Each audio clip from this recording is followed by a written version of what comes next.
Hey guys, it's Drew again. Never judge a book by its cover. It's something we've heard our entire life.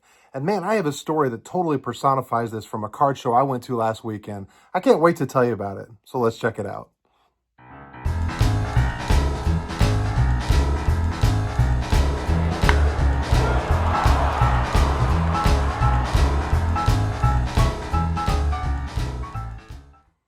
So about a week or so ago, I get a text from a buddy. He says, "Hey man, you want to go to a card show on Saturday?" I had nothing to do, and while I didn't have any budget to go and buy anything, he was going to pick up a card that he had made a deal with offline from somebody who was going to pick it up there. But it was about a 3-hour drive in both directions for us. But we had a great time. Now, he owns a Cybertruck. It's part of the business that he operates, and that's where that whole thing in the thumbnail comes from. But every time I pull up somewhere and I'd see people looking at us, I realized, oh, it's not me. It's the bright orange Cybertruck. But anyway, it was a lot of fun, and we just had a great time hanging out and chatting. But the show didn't have a ton of vintage, but I did get some footage. So I'm going to show you the footage and then talk about some stuff. And I'll be honest, if you want to cut off an eye, that's fine. I didn't pick anything up, but I did have a great time. And there were some really cool cards there. So I'm going to show you some of that stuff. We'll come back, and I'll tell the story about never judging a book by its cover. So let's go ahead and do that.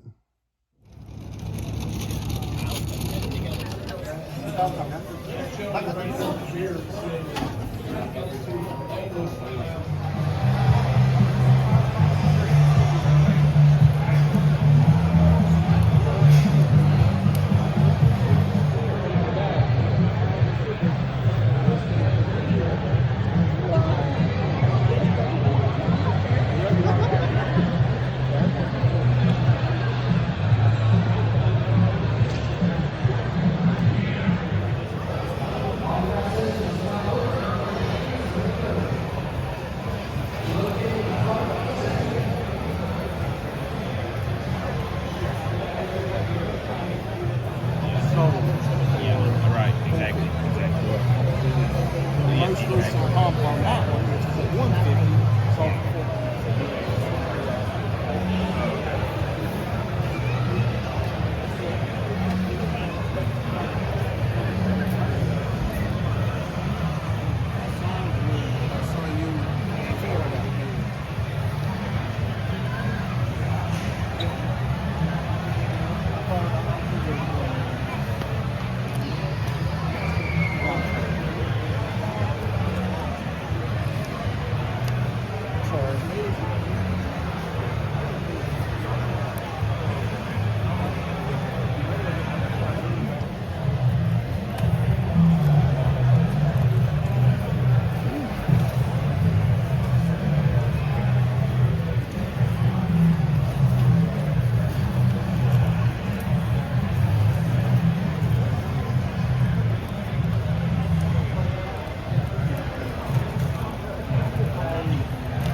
How you doing today?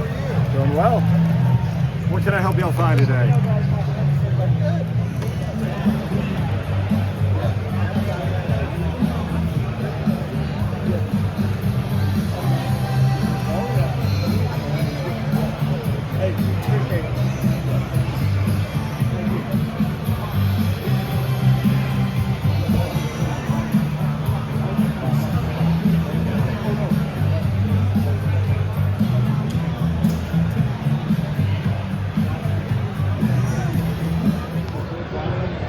guys? Let's find out. 67? 1967 Tom St. Aaron. Number sign 250. Like I say, old vintage sets over there. Okay. You Ole Miss fan? Yes. There you go, man. My daughter's fiance. You ever heard of him, Gunnar Hoagland? No, but my buddy. Hey, Zach. Playing in the majors now. You ever heard of this guy? Yeah, he played for Ole Miss. He just got called up for the A's. Yeah. He's good, man. I have his autograph. You do? Yeah.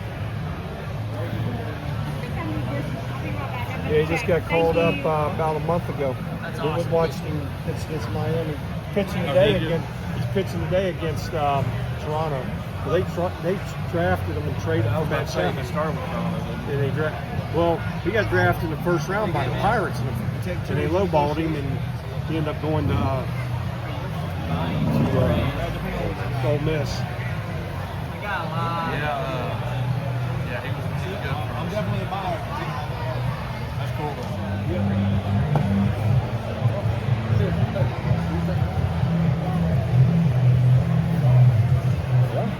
I appreciate it. Thank you very much. You too. You take care. You too. Thank you. And like I said, send the other ones Yes, off. I will. man. Yeah, that's the I'm only way to curious. know. Me too, because my gosh, if that was legit, Oh, holy moly. yeah, no kidding, man. Even if one of them comes back. Exactly. That's the whole point. Yeah. Thanks so much. Hey, no problem. Thank you. How you doing today, sir? Good, thank you. Anything I can help you find? I'm going to look see what you got. Thank you. Excellent, Thank man. you. Let me know if you have questions. Thank you. Same name as Jeff from Knoxville that does the national show. So, Okay. yeah, Jeff Roberts.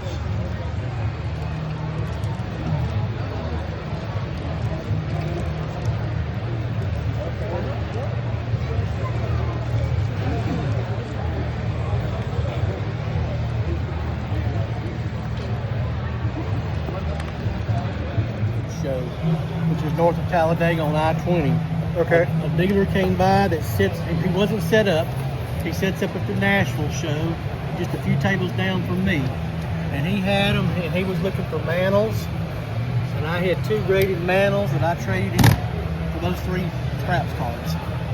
Well, I love them. Because like I said, I had never seen them before, and I can pick up Mantles daily, basically, if I want them. So, hello, sir. I have a few cards right there. I'd like to. Are these sorted by year? Yes. 52s, 53s, 52s, like 54s. Yeah, 54s.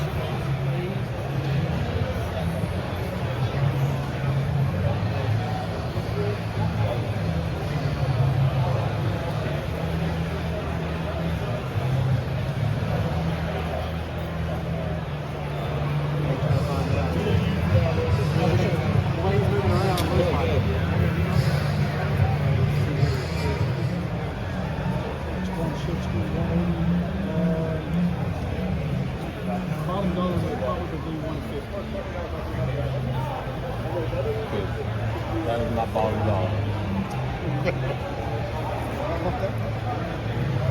Cash real cut. Yeah. Okay. $25. The one that like. Now, as you can see, there wasn't a ton of vintage, and this was, I don't know, maybe 10% of the tables even had sports cards or whatever. A lot of it was just Pokemon and other stuff, and that was all fine. I had no problem with that, but it was still fun, and it was more of a hunt to look to try to find stuff that I might be interested in. There were a few dealers that had some stuff, but not a ton of high grade stuff. But I will tell you a story. So there was a table I go up to, and the guy had a typical spread of sort of mid grade raw 60s, 70s cards of stars like Stargell and Mazeroski, Bob Gibson, those kind of guys.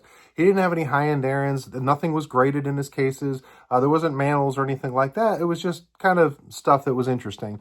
But I did notice in one case he did have 2 graded cards. He had a strip card of Babe Ruth, and he had a 1952 Bowman Mickey Mantle PSA 2. Both of them were graded, and both of them had no prices on them. Now, I don't know why I didn't get a picture of these cards amongst all the stuff you just saw, but I didn't.